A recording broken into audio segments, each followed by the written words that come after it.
Okay. Next question. The lower a person's ego, the happier.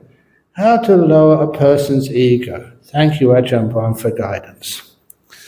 You know, I've got so much responsibility these days.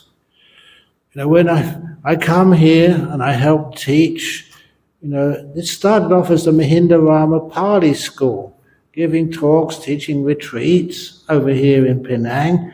Also up in KL, the Buddhist Gem Fellowship, I'm one of their spiritual advisors. And over in Singapore, I'm the spiritual advisor of the Buddhist Fellowship and also the Bram Center and also Bodhinyana Singapore. And over even in Sri Lanka, they have the Bram Society. And so I'm obviously the spiritual, I don't know what of that. And over in Perth and other places in Australia and the nuns' monastery, which we just bought some new land for them, over in Oxford. I'm not their spiritual advisor, I'm not their spiritual director. Actually, I'm the spiritual advisor, but I'm also, they work on a trust. I think there's 6 or 7 people on the trust. And I'm the chairman of the board of trustees, for goodness sake. And also of the Australian Sangha Association. I've got so many things I'm supposed to do. So how do you cope? I remember just after talking all weekend at our city centre in Perth, I went to a monastery on Sunday evening, tired, had a good sleep, and in the morning I was with a visitor and they said, "Oh, you're so lucky to live in a peaceful, beautiful monastery like Bodhinyana Monastery in Serpentine." I looked at them and said, "What are you talking about? This is my workplace. This is my job. I'm the abbot here, the head monk. This is not peaceful." And then I realized I was mistaken. So I made a vow from that day on a Monday morning, if I was in Bodhinyana Monastery, I would not be the head monk. I would not be the abbot. And if somebody came along and said, "I want to speak with Ađan Brama," I said, "I don't think he's here today." If something was wrong, if the plumbing was leaking, "Sorry, I'm not the boss today." If a monk was going crazy, "Sorry, I'm not the teacher." If somebody had a meditation question, "I'm sorry, I'm not me today." I took one morning off every week. Just one morning. That's not much to ask. You know, most people only work 5 days a week, maybe 6 days a week. I was working 6.5 days a week. So when I had a morning off, the result was spectacular. I could see what you saw if you went to Bodhinyana Monastery, where I live. It was a peaceful place when you're not the boss. You could appreciate the beauty when you weren't responsible for it. This place here, this nice hall here, it's clean, reasonably easy to get to, it's comfortable. But if you own this place and had to clean it every day, oh my goodness, this is another burden. That's how you lessen your ego.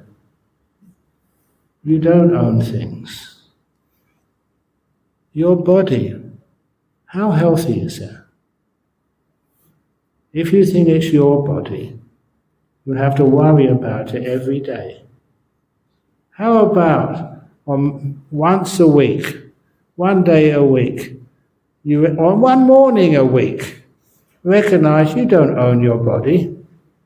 You're just kind of renting it for 80 years or 90 years, however. It's not really yours. So you can have one day a week or one morning a week when you don't own it. then you can enjoy it. Just like when you have a hire car, or you own the car. There's a big difference.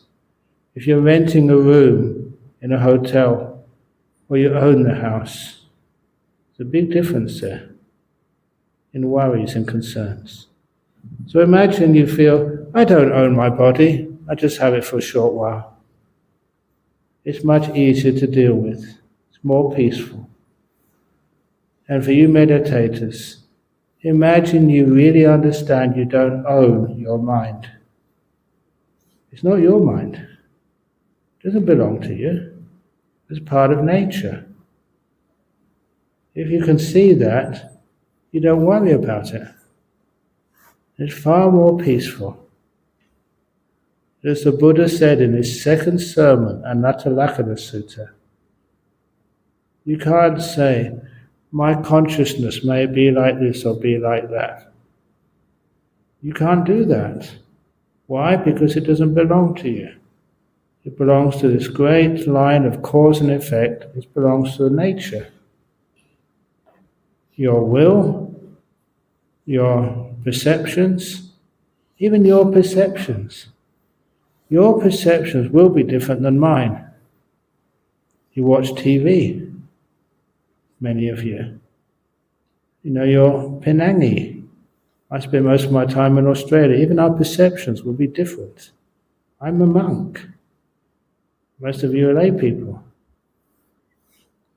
It's not my mind. It's caused by nature. So when we understand that, we understand that at least we can be true one morning a week. I don't own my mind. So you can sit down and meditate. It's not my mind. What am I worried about? So you don't try and control it. Like I don't control my monastery at least one morning a week.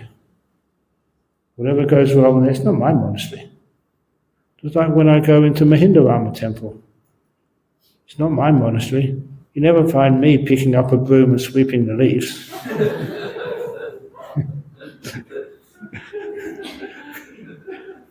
So maybe you can get the message there. To let go of ego is to let go of... Oh, the other thing I wanted to say about letting go of ego, you know, that I give lots and lots of talks, and some of those talks, you know, are just... they go such a long way. I think the biggest talk is about 4 million individual downloads. If I was a rock star, I would get a Grammy or something, an award. And even there were, I think I mentioned this yesterday, I got an email from this man in Prague, Czechoslovakia, who's translating many of these talks into Ukrainian and Russian, and sending them out, and they're really, really popular. Over 200,000 of them.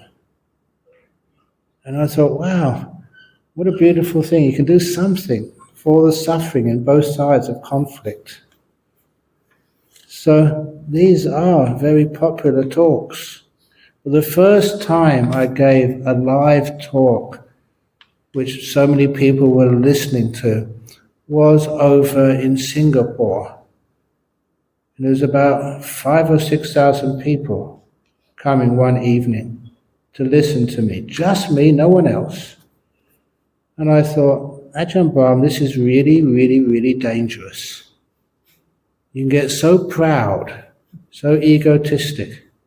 Or, if it doesn't turn out well and people don't like the talk, then I'll be letting down Buddhism. I thought, this is not right. Maybe I should just turn around and go home. They'd spent so much money organizing this in a big convention center, Suntec City Convention Center Hall over in Singapore. But I solved the problem by realizing I never give a talk. Everything which I teach is because of all the teachers who taught me. So this is Ajahn Chah giving the talk this evening. And that took all the pressure off me. I'm talking because of how I've been trained. It's not Ađana Brama. even this evening, this is not Ađan Brama giving the talk. It's all the teachers who have taught me. That's where this comes from. And that was so useful because that got me out of this terrible ego trap. When I realized cause and effect, it's not a human being giving a talk, it's all the teachers who taught me. I also let that happen too. Very often when I give a talk, a big talk, I don't know what I'm going to say, but I trust that I've had such a good training, something good will come out. It usually does. And I look back upon it afterwards and say, where on earth did that teaching come from? And I remember it was Ajahn Chah told me that years ago. I can remember it. That's how you let go of ego.